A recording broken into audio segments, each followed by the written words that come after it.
नमस्कार, मैं हूं अजय शर्मा और आप देख रहे हैं हमारा हेल्थ शो हम रखें ख्याल आपका। 4 फरवरी को कैंसर डे है। कैंसर बीमारी को लेकर एक जागरूकता अभियान हर साल चलाया जाता है। इस वक्त भारत में लगभग 20% मरीज कैंसर के हैं। 10 में से 1 व्यक्ति को कैंसर होने की संभावना है और 15 में से 1 व्यक्ति की मौत कैंसर से हो रही है। यह आंकड़ा डराने वाला है, चौंकाने वाला है और समझाने वाला है कि आपको अगली लड़ाई किस बीमारी को लेकर लड़नी है।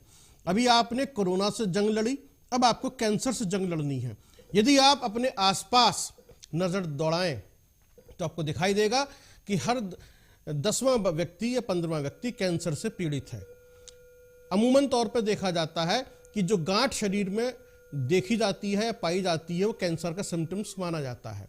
लेकिन बायोलॉजिकल और मेडिकली ये क्या होता है, सेल्स कैसे काम करती हैं, सेल्स जब अपना आकार बढ़ा लेती हैं तब कैंसर माना जाता है, या गांठ का रूप ले लेती हैं शरीर के अंदर, या फिर कोई ऑर्गन इतना बढ़ जाता है कि दूसरे ऑर्गन के अंदर अतिक्रमण कर देता है या उसके अंदर फैल जाता है, तब भी कैंसर का रूप माना जाता है। लगभग 250 तरह का कैंसर होता है। सबसे बड़ा कैंसर जो है स्तन का कैंसर माना जाता है, गले का कैंसर माना जाता है, मुंह का कैंसर माना जाता है। सर्वाइकल कैंसर की आजकल चर्चा ज्यादा हो रही है, जब से पूनम पांडे ने इसको लेकर एक स्टंट कर दिया, पीआर स्टंट, कि वो उसकी अघोषित ब्रांड एम्बेसडर बन जाए। ये भी रहा उसके अंदर। इसी पे आज चर्चा करेंगे। हमारे साथ में जाने माने डॉक्टर बीपी त्यागी जुड़ेंगे, इस पर चर्चा करेंगे, और समाज सेविका के रूप में हमारे साथ जुड़ेंगी रीता देओल। इन पे आज बातचीत करेंगे इसके अंदर। तो आखिरकार WHO जो बार बार एक चेतावनी जारी कर रहा है कि कैंसर से लड़ने के लिए तैयार हो जाइए, इसके लिए जो वैक्सीनेशन है वो किस तरीके की है, उस पर बातचीत करेंगे। भारत में लगभग प्रतिवर्ष 100 मिलियन कैंसर के मामले दर्ज किए जा रहे हैं, ये एक आंकड़ा है।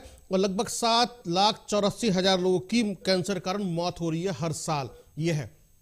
हमने सोनाली बेंद्रे को भी देखा कैंसर से जूझते हुए, मनीषा कोइराला को भी देखा हमने कैंसर से जूझते हुए, हमने भारतीय क्रिकेट प्लेयर युवराज सिंह को भी कैंसर से पीड़ित देखा और उन्होंने वापसी की।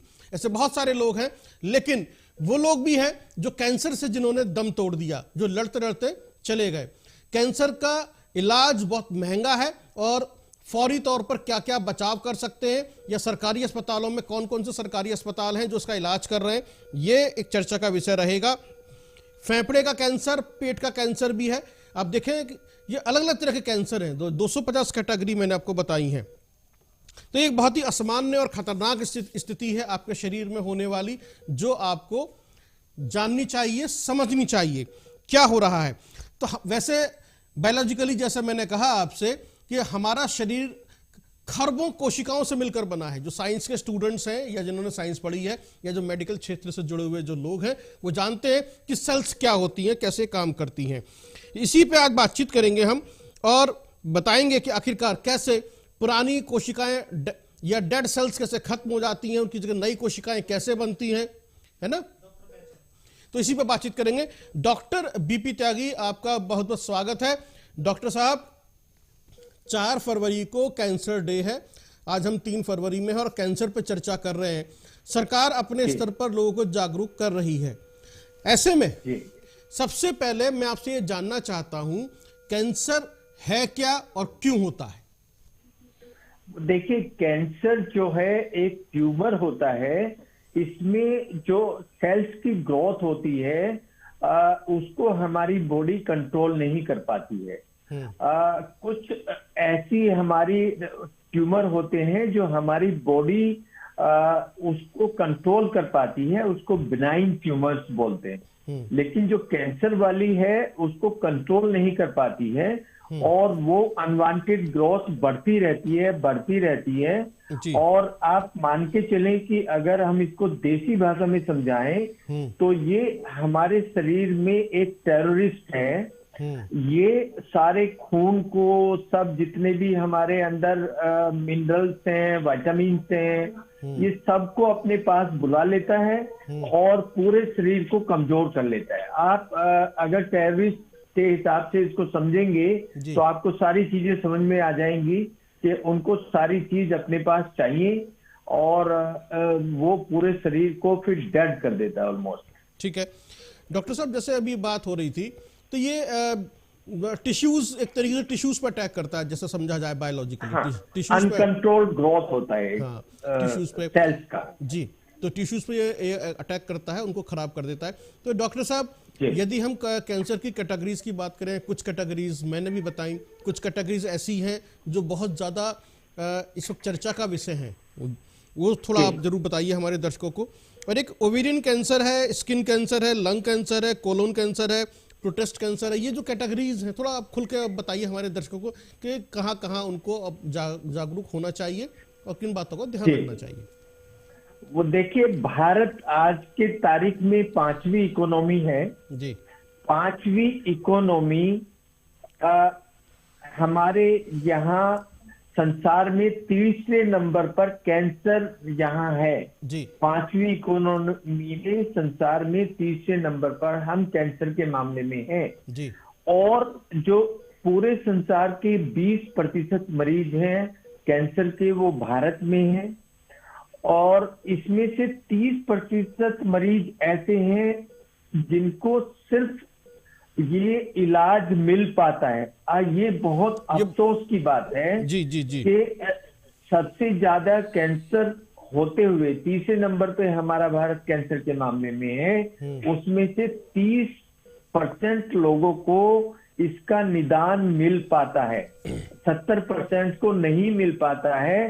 कारण सिर्फ ये है कि फर्स्ट स्टेज या सेकंड स्टेज में जो कैंसर के मरीज होते हैं वो किसी झाड़ फूक वाले के पास चले जाएंगे या इस तरह के लोगों के पास चले जाएंगे जहां उसका इलाज नहीं है और वो फिर तीसरी या चौथी स्टेज में डॉक्टर के पास पहुंचते हैं। ठीक है। अब मैं आता हूं कि जी अब मैं आता हूं कि भारत में 5 पहले कैंसर कौन से हैं। उनमें सबसे पहले ब्रेस्ट कैंसर है, दूसरे नंबर पे मुंह का कैंसर है, तीसरे नंबर पे बच्चेदानी का कैंसर है और चौथे नंबर पे फेफड़ों का कैंसर है, 5वें नंबर पे पेट व आंत का कैंसर है। इसके जो टाइप्स होते हैं वो हिस्टोपैथोलॉजिकली अलग अलग होते हैं, जैसे स्क्वेमस सेल कार्सिनोमा होता है, एडिनो कार्सिनोमा होता है, ये हिस्टोलॉजिकल टाइप्स हैं इसके।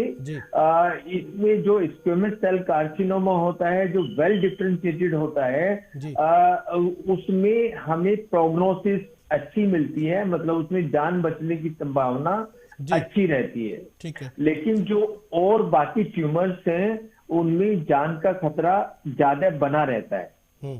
तो ये अभी आपने फौरी तौर पर बताया। डॉक्टर साहब, इसमें अभी थोड़ा चर्चा को आगे जैसे बढ़ाएंगे, इससे पहले थोड़ा मैं समझना चाहता हूं कि ये लोगों में जो जागरूकता की कमी है या फिर पैसे की कमी है, जो झोला छाप डॉक्टर्स के पास में, या फिर ठीक है होगा देखा जाएगा देखते हैं, या फिर लोगों के अंदर एक डर है कि यदि मुझे बीमारी का इलाज, मतलब यदि मुझे बीमारी पता चल गई तो मैं इसके डर से ही मर जाऊंगा कि मुझे कैंसर है, क्योंकि कैंसर का इलाज इतना महंगा है कि जो कैंसर से पीड़ित है वो तो खैर टूटता ही टूटता है, फैमिली भी साथ में टूट जाती है, इकोनॉमिकली भी, मेंटली भी। जी बिल्कुल सही कह रहे हैं। इसमें क्या है, कंसेप्ट क्या बना रखा है लोगों ने कि अगर हम इसको छुएंगे या इसका पीस लेंगे तो ये पूरे शरीर में फैल जाएगा। कुछ इस तरह की धारणा मरीजों में देखने को मिलती है जो हमारे पास मरीज आते हैं कि छूने भर से वो पूरे शरीर में फैल जाएगा, आप ऐसे ही इलाज कर दीजिए, जो कि बिल्कुल असंभव है। वो क्योंकि कुछ गांठें ऐसी होती हैं जो कैंसर नहीं होती लेकिन कैंसर से मिलती जुलती होती हैं। ठीक है। तो जांच के बगैर हम ये पता नहीं कर सकते टुकड़े के बगैर कि ये क्या चीज है, किस तरह की ये गांठ है, ये नॉन कैंसरस है या ये कैंसरस है, और कैंसरस है तो उसमें कौन सा कैंसर है। ठीक है डॉक्टर साहब, इस धारणा की वजह से ये लोग आगे जाते रहते हैं और वो तीसरी या चौथी स्टेज में आते हैं। ठीक है डॉक्टर साहब, एक और सवाल मैं से पूछूंगा, क्या हमारे देश में कैंसर एक्सपर्ट डॉक्टर कम है जिसकी वजह से बीमारी ज्यादा बढ़ रही है? नहीं, कैंसर डॉक्टर तो कम है ही, उसके साथ साथ जो अवेयरनेस है, देखिए अवेयरनेस किसको देनी है? अवेयरनेस देनी है जो हमारे पैरामेडिकल स्टाफ हैं, जो जो जूनियर डॉक्टर्स हैं, जो मेडिकल कॉलेजेस हैं, उनमें एक ये सब्जेक्ट होता है कम्युनिटी मेडिसिन। जी कम्युनिटी मेडिसिन में जो भी जिसकी पोस्टिंग होती है उसका पर्पज होता है कि इस तरह की बीमारियों के बारे में वो हमारी जनता को अवेयर करें, गांव-गांव जाके बताएं। उनके साथ कुछ पैरामेडिकल स्टाफ होता है, कुछ आशा वर्कर्स होती हैं, तो वो सब जाके उनके बारे में बताती हैं। ठीक है डॉक्टर साहब, हम थोड़ा आगे बढ़ते हैं। अब जैसे हम कैंसर की बात कर रहे हैं इस वक्त, तो एक व्यक्ति को जब लगता है कि उसके शरीर में गांठ है, अब उसको पता है कि कैंसर का पहला जो सिम्टम्स है वो गांठ है, तो लक्षणों को यदि हम बात करें, हम घर पर कैसे पता कर सकते हैं कि हमें संभावना हो सकती है और हमें डॉक्टर के पास जाना चाहिए? तो प्रारंभिक लक्षण कैंसर के क्या होते हैं? जी, प्रारंभिक लक्षण ये होते हैं कि अगर बहुत ज्यादा कोई थकान महसूस होती है और आराम करने के बाद भी थकान बनी रहती है, अगर कोई गांठ बनती है चमड़ी के अंदर और वो 1 सेंटीमीटर से ज्यादा है और चमड़ी से चिपकी हुई है, कुछ गांठें ऐसी होती हैं जो हिलती रहती हैं, आपने ऑब्जर्व किया है, कुछ ऐसी होती हैं जो हिलती नहीं है, चमड़ी से चिपकी होती हैं। अचानक वजन का कम होना या भूख का कम होना, जो हमारी स्किन है उसके ऊपर जो तिल होते हैं काले वाले, उनका साइज अचानक बढ़ जाना, रंग बदल देना या उनसे खून बहने लगना, मुंह में कोई भी छाला होता है जो ठीक ना हो रहा हो महीने से 1.5 महीने से, या कुछ ऐसा कोई चकता है लाल रंग का अंदर जो ठीक नहीं हो रहा है, उसको एरिथ्रोप्लेकिया बोलते हैं। या हमें सांस लेने में तकलीफ होती है, हमारी खांसी में खून के कुछ बूंद आती हैं, बोलने में और खाने में परेशानी होती है, या कोई दांत अचानक हिलने लगता है, वो टूट के गिर जाता है और जहां से दांत टूटता है वो घाव नहीं भरता है। तो ये जो मैंने लक्षण बताए हैं ये कैंसर से संबंधित है सारे लक्षण। डॉक्टर साहब, जैसे लक्षणों की बात करें से हमें जैसे जो जानकारी है हमने जो पढ़ा है कि दर्द भी होता है, जैसे कि आपके जब दर्द की बात करें हड्डियों में दर्द है, या फिर हम यूँ कहें कि टेस्टिकुलर कैंसर जिसे हम कहते हैं, टेस्टिस में भी पेन होता है, ऐसा कुछ सुनने में आया है। जी। तो ये जो ये दर्द वाली बात है, जो ये पेन जो होता है ये 4th या 3rd स्टेज में जाके बनता है। ठीक है। उससे पहले इतना पेन नहीं होता है, इसको मेटास्टेटिक कैंसर बोलते हैं। ये जब हड्डियों में घुस जाता है और वहां जाके फैलने के बाद जब ये दर्द करता है तो उसको मेटास्टेटिक कैंसर बोलते हैं। वो बहुत पेनफुल होता है और उसमें 24 घंटे दर्द बना रहता है। ठीक है डॉक्टर, जैसे आपने बताया ये कैंसर होता है, एक कोलोरेक्टल कैंसर होता है जिसमें मल में खून आता है, वो कौन सी स्टेज होती है?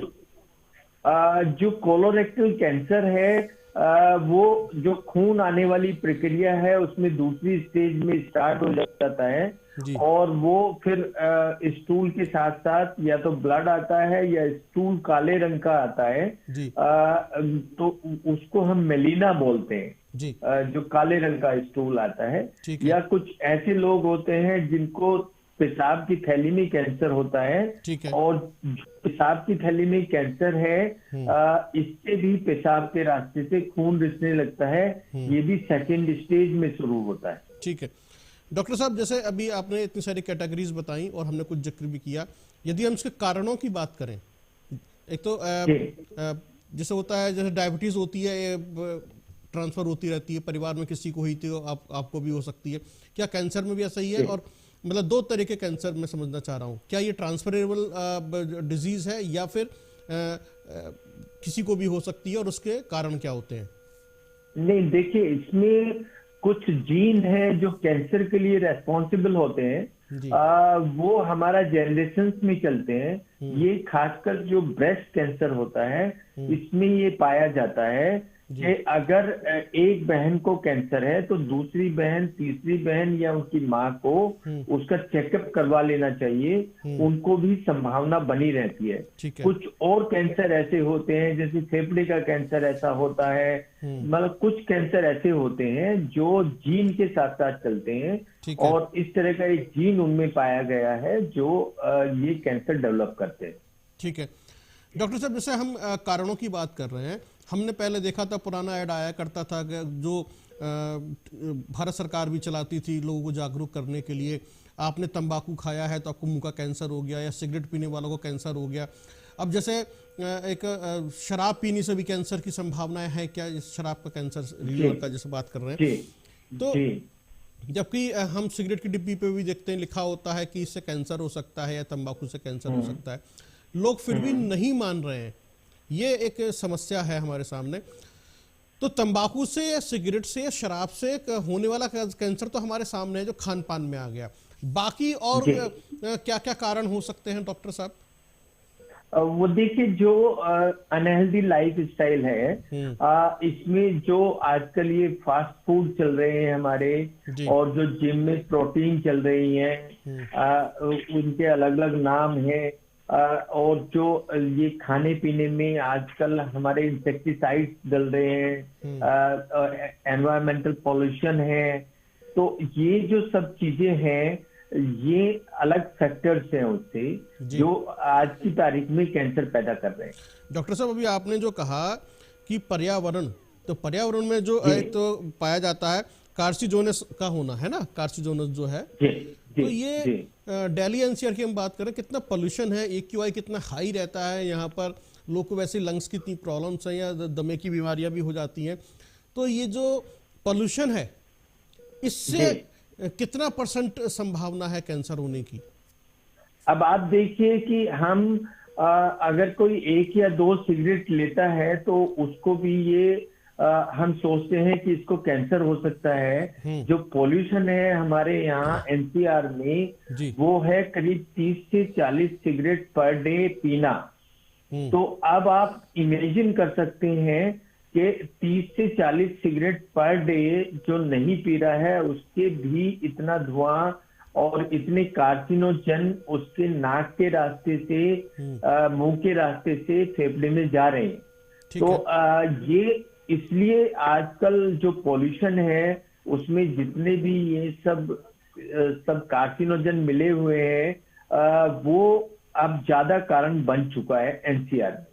डॉक्टर साहब, जैसे आपने फूड्स की बात की, हम दिल्ली एनसीआर में हैं या जहां पर औद्योगिक शहर हैं, शहरीकरण ज़्यादा हो गया, नौकरी पेशा लोग ज़्यादा रहते हैं, और बच्चों में भी ये हैबिट्स देखी जाती हैं, तो होटल्स, रेस्टोरेंट या स्ट्रीट फूड वो करते क्या है, एक ही पहले खाने को बना कर रख लेते हैं, फिर गर्म कर करके देते रहते हैं, तो ये भी एक कैंसर का कारण हो सकता है क्या, इस तरह का फूड खाना, या अधिक पका हुआ फूड्स, या दोबारा गर्म किए गए जो तेल हैं, समोसा, बर्गर, सैंडविच जो दोबारा गर्म किए जाते हैं, क्या इस तरह का फूड जो है, आपका इशारा इसी तरफ था कि इस तरह के फूड जो है? हाँ, जो इस तरह के फूड होते हैं उनको हम बोलते हैं ट्रांस फैट। जो ट्रांस फैट्स होते हैं वो हार्ट की बीमारी के साथ साथ कैंसर करने में भी उनका रोल है। और जो आपने बताया कि बार बार जो चाय उबलती है, बार बार जो खाना बनता है, उसकी वजह से भी कुछ कार्सिनोजन उसमें बन जाते हैं। और सबसे बड़ी बात ये है कि आपने देखा होगा कि जो नॉन स्टिक कुकवेयर है, वो अगर उनमें खाना बनता है तो वो हमारे खाने में मिल जाता है, और उसमें सब इतने कार्सिनोजन होते हैं कि हम उनका अंदाजा नहीं लगा सकते। जो ये हमारे कुकवेयर हैं उनमें भी जो बर्तन है खाना पकाने वाले, वो जो पहले तांबे वाले बर्तन होते थे, जो पहले बर्तन यूज होते थे, लोहे वाले, लोहे की कढ़ाई, तांबे वाले, वो ही बेस्ट माने जाते हैं। आज की तारीख में जितने भी ये सब जितने कुकवेयर हैं, वो सब सिर्फ दिखावा है और उससे हमारी हेल्थ को नुकसान हो रहा है। ठीक है, यानी कुल मिलाकर जो स्ट्रीट फूड है या फिर हम जो छोटे मोटे रेस्टोरेंट में खाना खाते हैं जहां पर ब्रेड, पकौड़ा, सैंडविच, समोसा या चाउमीन, बर्गर या पराठे वाली गली जैसे बहुत फेमस है ना डॉक्टर साहब? जी जी। तो ये जी, जो जी, सब चीजें हैं, ये जो बार बार एक मतलब खाना बना कर रख लिया, फिर गर्म करके दे दिया, फिर गर्म करके दे दिया, या गरम तेल बार बार करते रहे, उसमें पकाते रहे, ये सब कुछ चलता रहता है और इसका खामियाजा जो है आपको भुगतना पड़ रहा है और इसमें इस तरह का हो भी जाता है। इसके अलावा डॉक्टर साहब क्या ये जो है आपका पॉल्यूटेड वाटर, ये कितना जिम्मेदार है पानी कैंसर के लिए? देखिए, जो देखा गया है अनुमान, ये जो इंडस्ट्रीज होती हैं शहरों में, वो सारा अपना कचरा ग्राउंड वाटर में डाल देती है जी, और इसके लिए गवर्नमेंट जिम्मेवार होती है या इंस्पेक्टर्स जिम्मेवार होते हैं और वो सारा पानी वापस रिसाइकल होके वो आता है पाइप में और उसको फिर पिया जाता है। अगर किसी के यहाँ फिल्टर नहीं है या कोई पानी को उबालता नहीं है तो उससे ये वाली परेशानियां जो आप बता रहे हैं वो और ज्यादा हो सकती हैं, इवन खाने से भी ज्यादा। ठीक है डॉक्टर साहब, जैसे अभी हम बात कर रहे हैं वायरस की, अभी हमने कुछ समय पहले जो है कोरोना को भी देखा, वायरस जिक्र हुआ, तो इसमें किस तरह का वायरस होता है और ये वायरस जनित बीमारी कैसी है? ये एक वायरस होता है ह्यूमन पैपिलोमा वायरस जी, एक हेपेटाइटिस बी वायरस होता है, हेपेटाइटिस सी वायरस होता है जी। और ये तीनों वायरस हमें कैंसर देते हैं, लेकिन जो ह्यूमन पैपिलोमा वायरस है वो 8-10 तरह के कैंसर के लिए जिम्मेवार होता है, जिसमें सर्वाइकल कैंसर सबसे पहले जाना जाता है और उसी की वैक्सीन माननीय मोदी जी ने अब लॉन्च करवाई है जो 9 से 11 साल की बच्चियों को लगनी है। ठीक है। ये ह्यूमन पैपिलोमा वायरस की वजह से ओरल कैंसर भी होते हैं और उसकी वजह से जो हमारे जेनाइटल कैंसर्स हैं वो भी उसकी वजह से होते हैं। डॉक्टर साहब, इस पर तो मैं एक अलग से चर्चा भी थोड़ी देर बाद करूंगा इसी में आपसे एक बहुत ही विस्तृत रूप में, लेकिन जैसे अभी हम कह रहे हैं कि सनबर्न, ये जैसे होता है ना सूरज से भी कैंसर हो सकता है, क्या सनरेज से भी, सन एक्सपोजर से भी, रेडिएशन जैसे मोबाइल का रेडिएशन है, अलग रेडिएशन है या सन एक्सपोजर है, इससे किस तरह का कैंसर हो जाता है?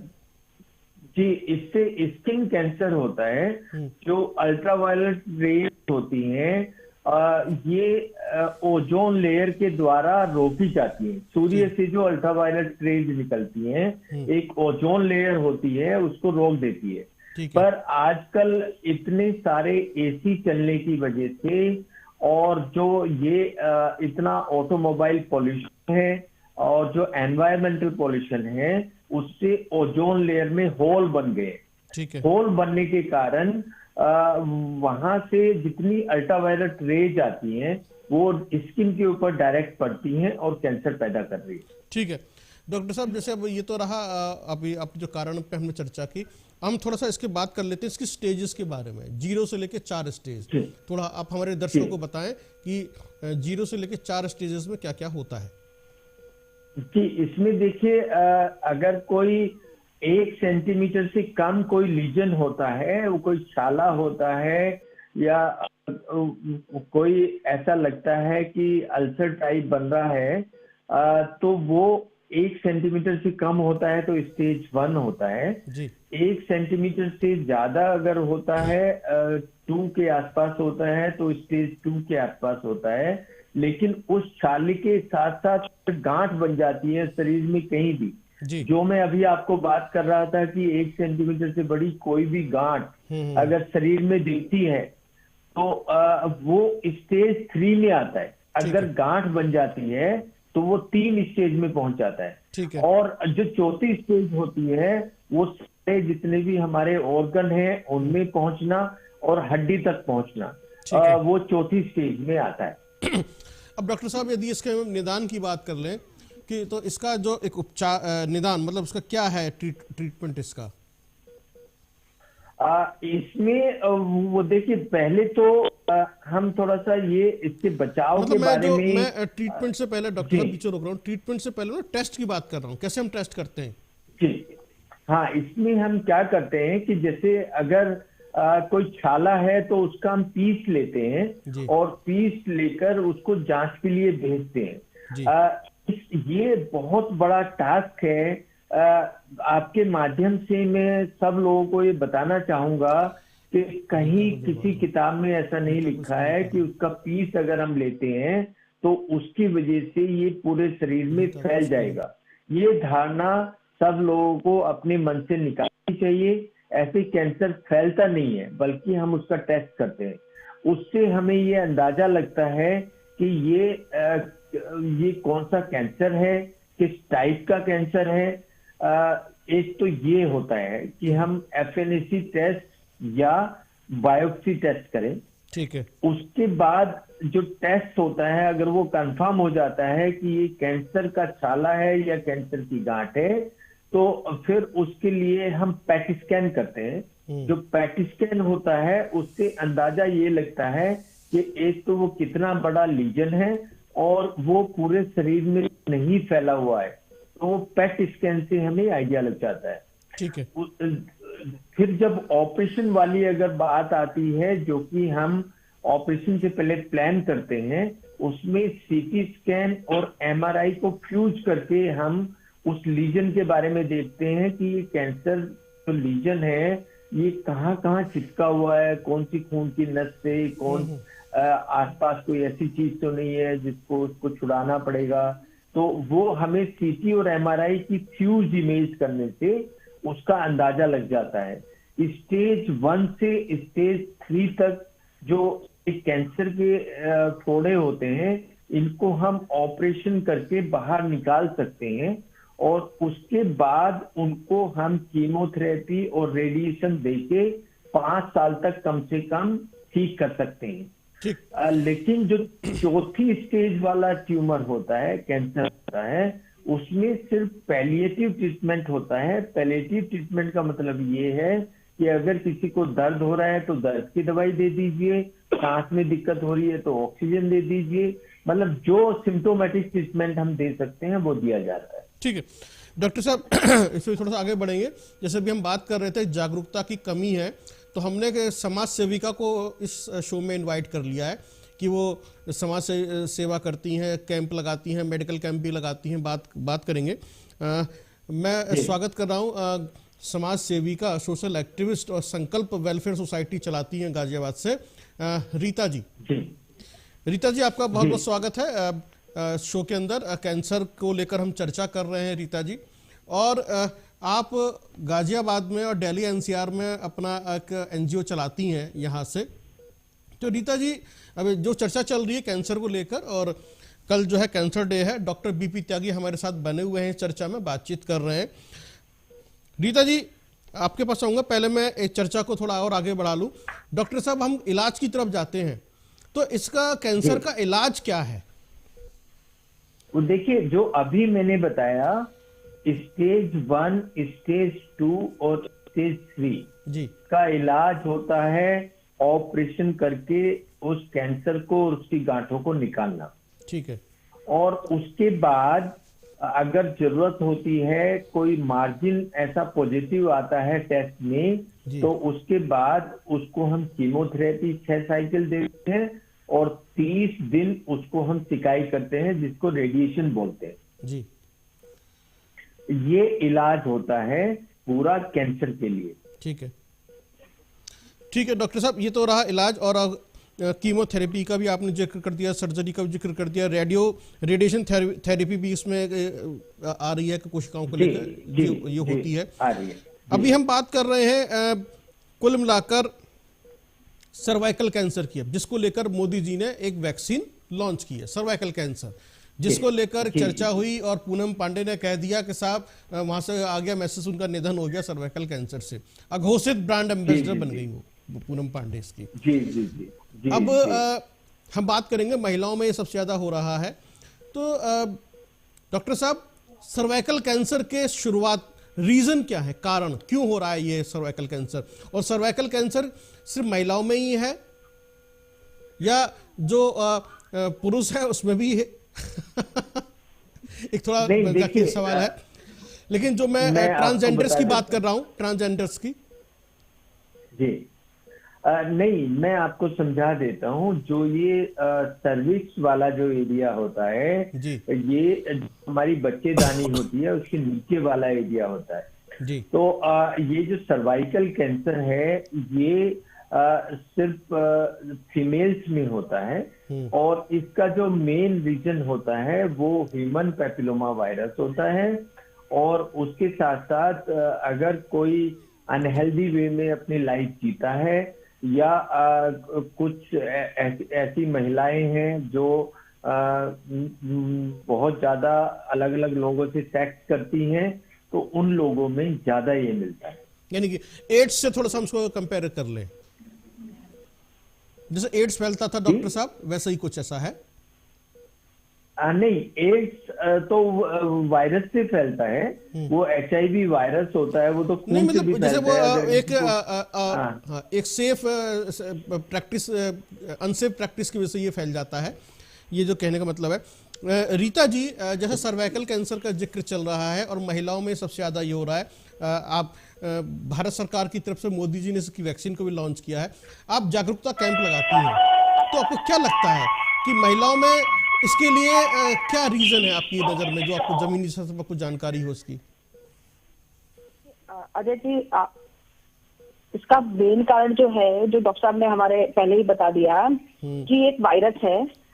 उसमें एक कारण तो ये भी है कि अगर मल्टीपल पार्टनर के साथ सेक्स हो रहा है जी तो उसकी वजह से भी ये फैलता है।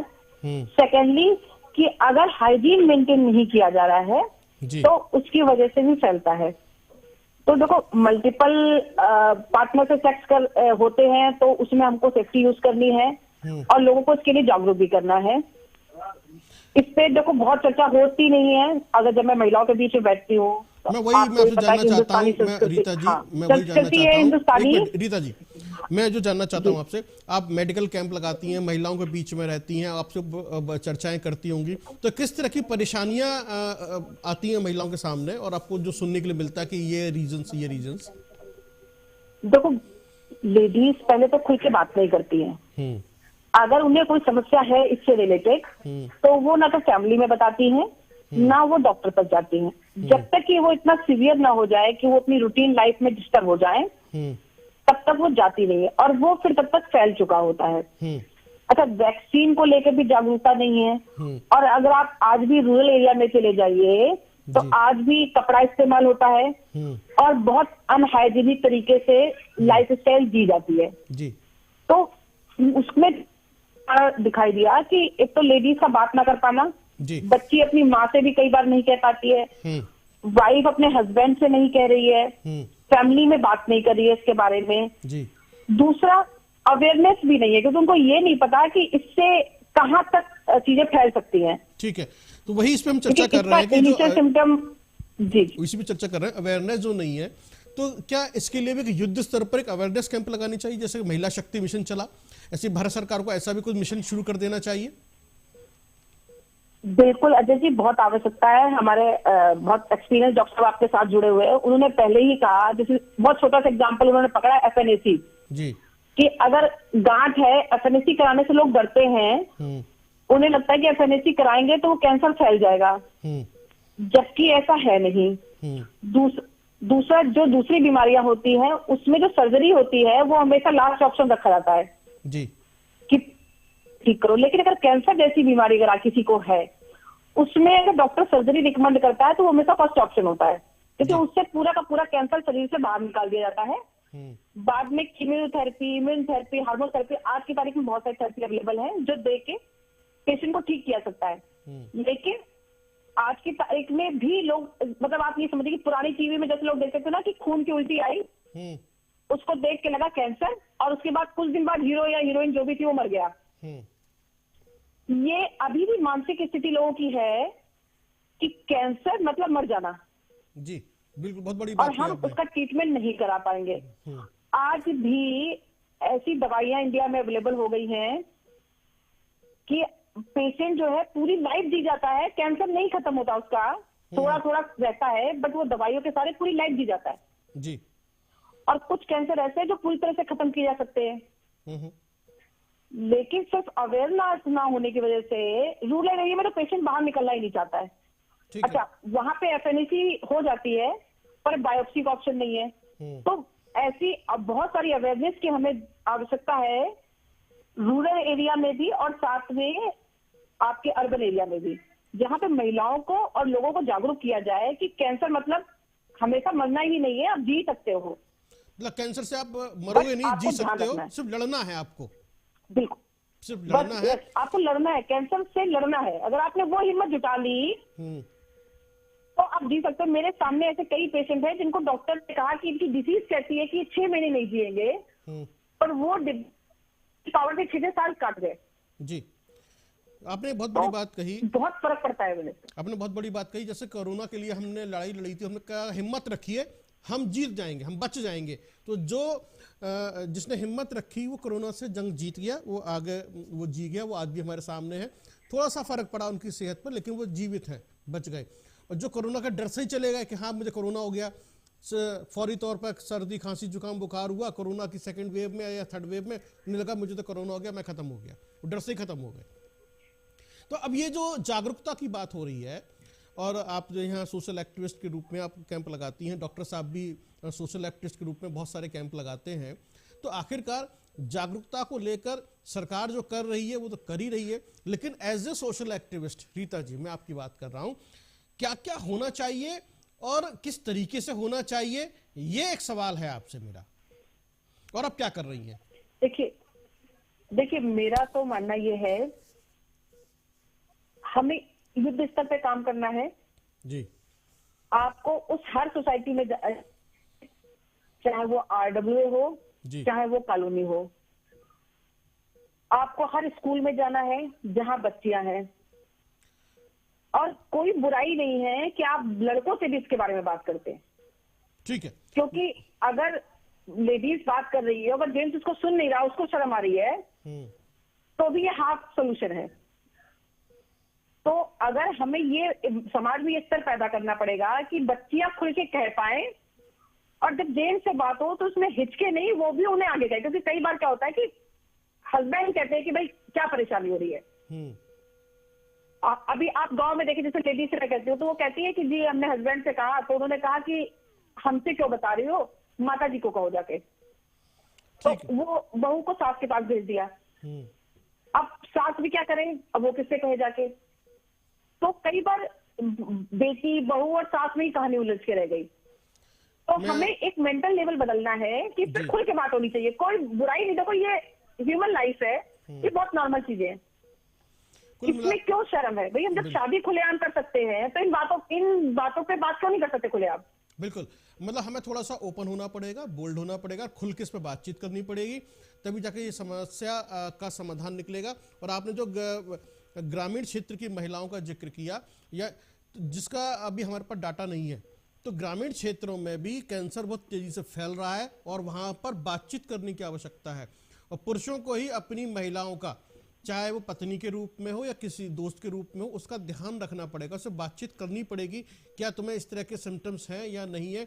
यदि वो बताती है कि मुझे इस तरह का कुछ प्रॉब्लम हो रही है, तो उसको सीरियसली ले, उसको टाले नहीं। टालने वाली जो प्रवृत्ति है कि यहाँ चले जाओ, उससे बात कर लो, ऐसा कर लो, देखेंगे, बात करेंगे, वो नहीं होनी चाहिए। इस पर खुल के डिस्कस होना चाहिए।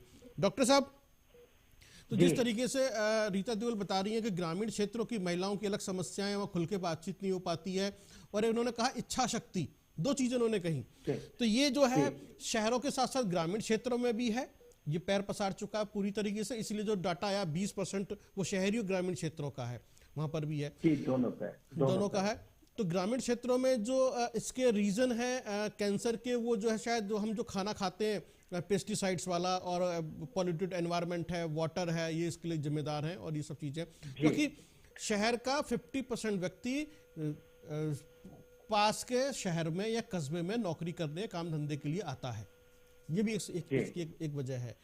और हमारे देश में एक ऐसा बिजनेस पर फल फूल रहा है जिसे हम कहते हैं ना मल्टी सेक्स पार्टनर, वो जो है वो फैल रहा है एस्कॉर्ट्स के जरिए, जो हमारे सोसाइटीज में रेजिडेंशियल उसमें रहती हैं, पता भी नहीं चलता है, घुल मिल जाती है। एक तो एरिया पता है कि सब ये लोग करते हैं इस काम को, लेकिन वो लोग हैं जो नहीं पता चलता, वो ऑनलाइन जो बिजनेस है उनका अलग छिपे हुए रहते हैं हमारी सोसाइटी में रहकर। तो ये एक इसके ऊपर एक जो चर्चा होनी चाहिए और उसमें जो एक अवेयरनेस प्रोग्राम होना चाहिए, वो किस तरीके का होना चाहिए डॉक्टर साहब, और इस पे हम क्या क्या कर सकते हैं? वो देखिए, अगर हम बेसिक लेवल पे काम शुरू करते हैं तो हमें कोई संकोच नहीं होना चाहिए अपनी बात बताने में, और किसी भी जो सुनने वाला आदमी है उसको ये संकोच नहीं होना चाहिए कि ये डॉक्टर साहब क्या चीज लेकर आए हैं, क्या बता रहे हैं। हमें सारी चीज खुल के बतानी चाहिए और उनको मॉडल लेके जी, कुछ ह्यूमन बॉडी के मॉडल आते हैं उनको लेकर उनको समझाना चाहिए। वो क्योंकि अधिकतर जो हमारे विलेजर्स हैं, रूरल एरिया में जो लोग रहते हैं, वो अपने ऑर्गन्स को अच्छे से समझ नहीं पाते हैं कि ऐसा क्यों हो रहा है। ठीक। अब अगर हम बताएं ब्रेस्ट कैंसर के बारे में, तो निप्पल के आसपास छोटी गांठ बनना और उसका थोड़ा सा साइज चेंज होना या टर्न होना जी, वो कैंसर का एक कारण हो सकता है। लेकिन इस चीज को अपने पति को लेडीज बता नहीं पाती हैं, अपने बच्चों से डिस्कस नहीं कर पाती हैं, उसको देखेंगी जरूर। अगर देखने के वक्त इमीडिएटली अपने हस्बैंड से या जो अपने फैमिली मेंबर से उनसे शेयर कर लें, जांच हो जाए तो 100% क्योर है। बिल्कुल। तो ये एक तरीका है, यानी कि महिलाओं को एक तो उसमें गायनो जो डॉक्टर्स हैं उनकी भूमिका बहुत इंपॉर्टेंट है डॉक्टर साहब, महिलाओं के बहुत ज्यादा उनको इसको सीरियसली करना पड़ेगा। और यदि वो इसमें इन्वॉल्व होती हैं, है ना, वो डॉक्टर्स इन्वॉल्व होते हैं और उसको युद्ध स्तर पे कैंप लगाते हैं या अवेयरनेस प्रोग्राम लगाते हैं, जितनी भी महिलाएं वहां आ रही हैं उसके अंदर वो ये टेस्ट कंपलसरी कर दें, यदि गायनो डॉक्टर्स कि आपको टेस्ट कराना ही पड़ेगा चाहे कुछ भी हो जाए। जैसे हम सीबीसी टेस्ट लिख देते हैं ना, आप लोग लिख देते हैं सीबीसी टेस्ट करा लीजिए, मस्ट है। तो ऐसे ही इसका जो एक टेस्ट है वो कंपलसरी कर दें गायनो डॉक्टर, या जो भी है, जो भी इसके डॉक्टर से लिख दें साहब ये कराना है आपको। तो शायद मुझे लगता है इस सर्वाइकल कैंसर से थोड़ी सी एक अवेयरनेस फैलेगी, क्योंकि उनको परिवार वाले पूछेंगे डॉक्टर साहब क्यों करा रहे हो, क्या रीज़न है और ये क्यों हो रहा है। वो महिलाएं भी अपनी फ्रेंड सर्कल में बताएंगी सब मेरा ये चेकअप हुआ था, ये हुआ था। तो शायद एक अवेयरनेस फैलेगी, लोग गूगल भी करेंगे, ऐसी बात नहीं है। जी। तो ये इसमें मेरी समझ में आया, और इस पर एक अवेयरनेस की बहुत ज़रूरत है। शो खत्म करने से पहले लास्ट कमेंट मेरी आपका रीता देओल से, आप बताएं क्या होना चाहिए और क्या करने जा रहे हैं आप? देखिए अजय जी, थैंक यू। दो बातें मुझे बहुत, पहली कि लेडीज के कैंसर के केस में एक तो सर्वाइकल वैक्सीन जो 9 साल से ऊपर के बच्चों को लगाई जानी चाहिए। तो मेरा आपके चैनल के माध्यम से रिक्वेस्ट है लोगों कि वो जरूर लगवाए अपनी बच्चियों को। 2 डोज लगती हैं और किसी में 3 डोज हैं। और दूसरा कि आपने कहा टेस्ट जो ब्रेस्ट कैंसर की डॉक्टर ने मेंशन किया, मेमोग्राफी जो कि 30 साल के ऊपर रिकमेंडेड है, मतलब 35 साल के ऊपर तो कराइए जी। तो सभी महिलाओं को और खुद भी मेमोग्राफी करानी चाहिए 35 साल के ऊपर, कम से कम साल में एक बार चेक कराना चाहिए, कहीं ब्रेस्ट कैंसर के कोई सिम्टम तो नहीं भविष्य में आ रहे हैं उनको। और अपनी बच्चियों को भी ये करना चाहिए। और सरकार से मेरा निवेदन ये है कि युद्ध स्तर पे स्कूलों में जैसे बाकी एक्टिविटीज कराई जाती हैं, एक वर्कशॉप कराई जाए, इस तरह की स्कूलों को हिदायत दी जाए कि इस तरह की वर्कशॉप स्कूलों में भी होती रहनी चाहिए। और जितनी भी संस्थाएं हैं जो काम करती हैं उनको गांव में जाके उनको इस पे काम करना चाहिए अवेयरनेस के लिए। आशा बहनें हमारी जाती हैं, आंगनबाड़ियां हैं, उनसे इस तरह की अवेयरनेस कैंप कराए जा सकते हैं, जिसके जरिए हम अधिक संख्या में रूरल एरिया में पहुंचते हैं और लोगों को अवेयर भी कर सकते हैं इसके बारे में। और खान पान जो बहुत जरूरी है कि खान पान पे ध्यान रखें, क्योंकि ये भी एक बहुत बड़ा कारण हो गया है कैंसर के फैलने का। जी डॉक्टर साहब, कल कैंसर डे है, पूरा देश इसको मनाएगा, पोस्ट करेगा, सब कुछ करेगा, लेकिन लोग कितने जागरूक होंगे ये एक बहुत बड़ा प्रश्न रह जाएगा। मैं अपने दर्शकों के लिए आपसे चाहता हूं कि आप कुछ उनको जागरूक कहें कि वो कैंसर से कैसे बच सकते हैं और क्या क्या होना चाहिए। अब चर्चा तो बहुत सारी लंबी रही, लेकिन फिर भी आपकी तरफ से लास्ट। मैं आपके दर्शकों को अपनी ओर से बताना चाहता हूं कि खान पान पे ध्यान रखना है, अपने आप को पॉजिटिव रखना है, 30 मिनट मिनिमम एक्सरसाइज करना है किसी भी तरह की जी। क्योंकि अगर हम अपने आप को पॉजिटिव रखेंगे और 30 मिनट तक एक्सरसाइज करेंगे तो उससे एक हार्मोन रिलीज होता है जिसको हम बोलते हैं एंडोर्फिन। जी। एंडोर्फिन कई बार कैंसर से लड़ सकता है। अगर मैं पॉजिटिव हूं तो मैं कैंसर बनने के बाद भी कैंसर से जीत सकता हूं। जी। तो ये मेरा मैसेज है आपके चैनल के थ्रू आपके सभी व्यूअर्स को। चलिए, बहुत बहुत धन्यवाद आप दोनों का इस सेंसिटिव मुद्दे पर चर्चा करने के लिए। और डॉक्टर साहब, आपका तहे दिल से शुक्रिया, आपने इतनी सारी बातें हमारे दर्शकों को बताई और पूरे तरीके से बताई, स्टेप टू स्टेप, कैंसर क्या है, क्यों होता है, कारण क्या है, इसका ट्रीटमेंट क्या है, इसका प्रोसीजर क्या है और ये क्या क्या इस पर होना चाहिए और जागरूकता कैसे कैंप लगने चाहिए, जागरूकता कैसे बढ़ाई जा सकती है, सरकार इस पर क्या कर सकती है और जो वैक्सीन भारत सरकार ने लॉन्च की है और कहा है कि ये सभी को, महिलाओं को लगवाई जानी चाहिए। सर्वाइकल कैंसर पर चर्चा हुई। ये था कैंसर को लेकर। कल कैंसर डे है। मैं आर्या चैनल के माध्यम से अपने सभी दर्शकों से कहना चाहता हूं, पूरे देश से कहना चाहता हूं, कैंसर लाइलाज बीमारी नहीं है।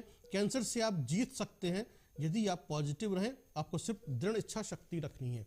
कैंसर से आप जीत सकते हैं। जैसे आपने कोरोना को मात दी, ऐसे ही अब आपको कैंसर से भी लड़ना है, कैंसर को भी मात दे सकते हैं। सिर्फ और सिर्फ आपको पॉजिटिव रहना है और डॉक्टर के टच में जाना है।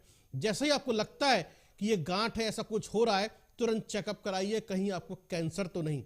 ये प्रतिज्ञा कर लीजिए, आप प्रॉमिस कर लीजिए कि हर व्यक्ति को अपने कैंसर का चेकअप जरूर कराना है, कहीं इसको कैंसर तो नहीं है। तभी आप इस लाइलाज बीमारी से, या फिर जिसे कहा जाता है कि कैंसर मतलब डेथ, उससे आप जीत सकते हैं। बहुत बहुत धन्यवाद। देख रहे थे आप हम रखें ख्याल आपका।